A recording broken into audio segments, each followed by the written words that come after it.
Now, ISIS has been attacking people all across the world. They've killed Americans, they've killed Egyptians, they've killed Japanese people.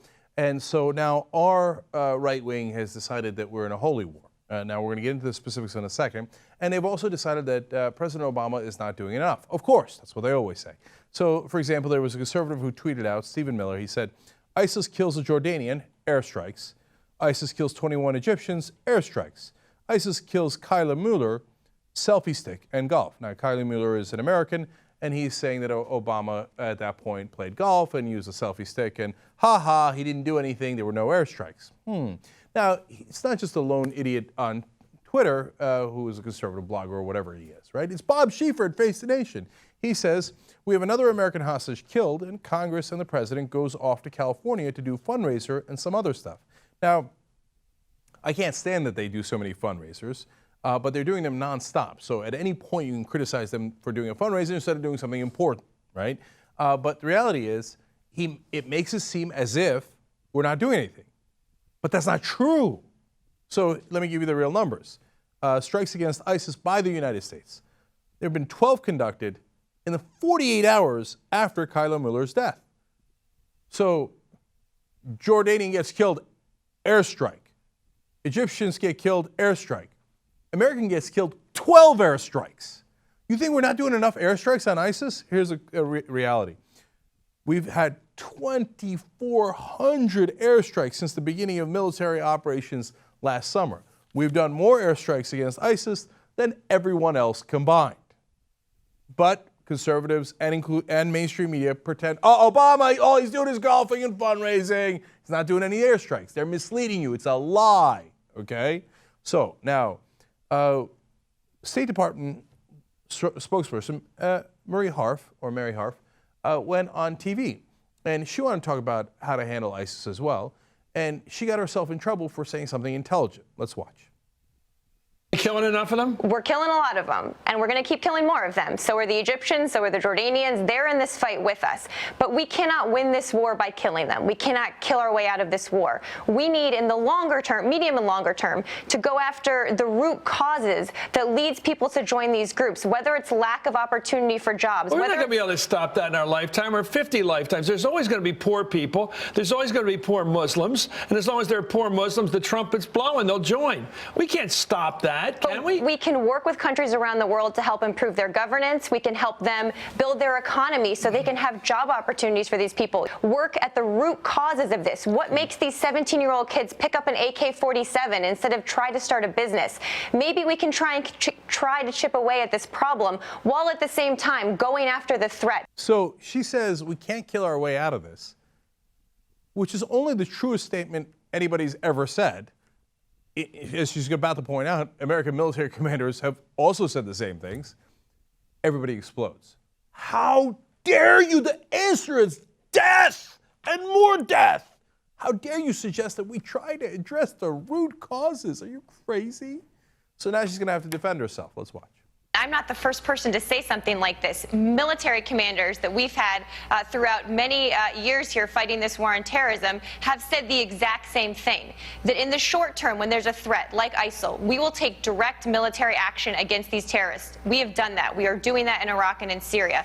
But longer term, we have to look at how we combat the conditions that can lead people to turn to extremism.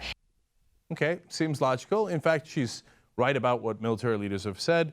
Admiral Mullen in 2008, for example, said, we can't kill our way to victory. Seems like identical of what she said. Okay, more of a defense from her because obviously she's in a lot of trouble for saying logical things. So you suggested that maybe if you find these young men jobs, they might not become terrorists, right? Well, I think that's a gross oversimplification. What we've talked about is there are things like good governance in countries where if there is not good governance, it can create a vacuum and a space for terrorist organizations to recruit and get people to their cause. But look, if we look around the world and say longer term, we cannot kill every terrorist around the world, nor should we try. How do you get at the root causes of this? It might be too nuanced an argument for some, like I've seen over the past 24 hours, some of the commentary out there, but it's really the smart way that Democrats, Republicans, military commanders, our partners in the Arab world think we need to combat. I like that little jab at the end there. Might be a little nuanced for you idiots. Okay, well, they had that coming. Now, speaking of idiots who don't understand things like this, here comes Bill O'Reilly. Now, of course, he's going to be opposed to her. Of course, he's going to be for more war. We know all this. But he's also going to help ISIS tremendously by calling for the holy war that they desperately want. So, Bill, go ahead and help him.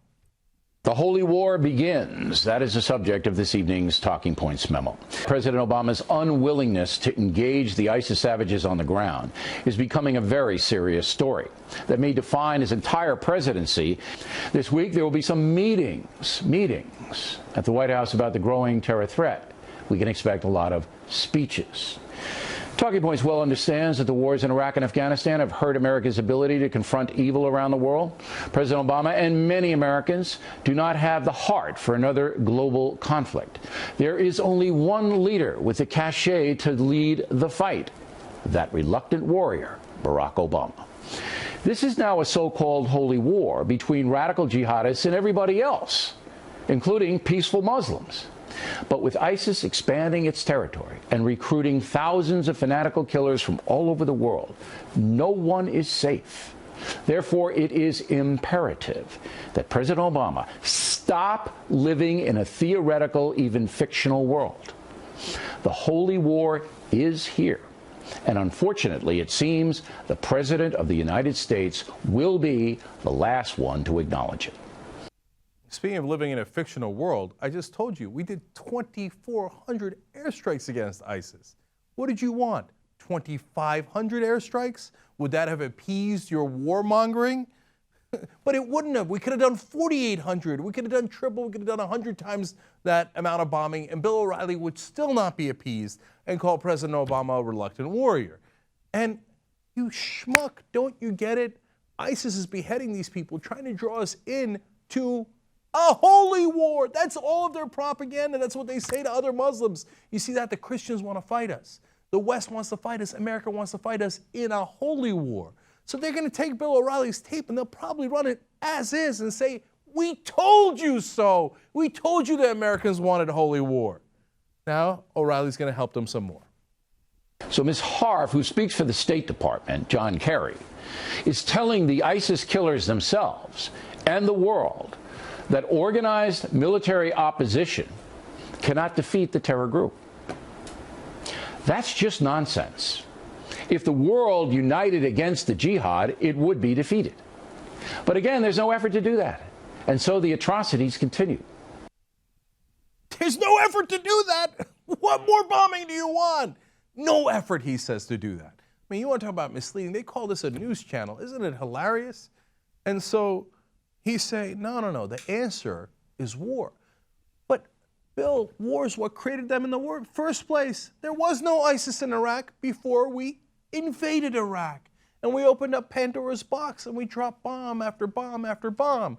And we got, Al-Qaeda wasn't even there. They came to fight us, let alone the Sunnis that were part of the Ba'athist regime. They, of course, fought us. Then the Shias started fighting us, even though we were going to put the Shias in power. All of this was brilliant. And then out of all of that came ISIS, which is even worse than Al-Qaeda.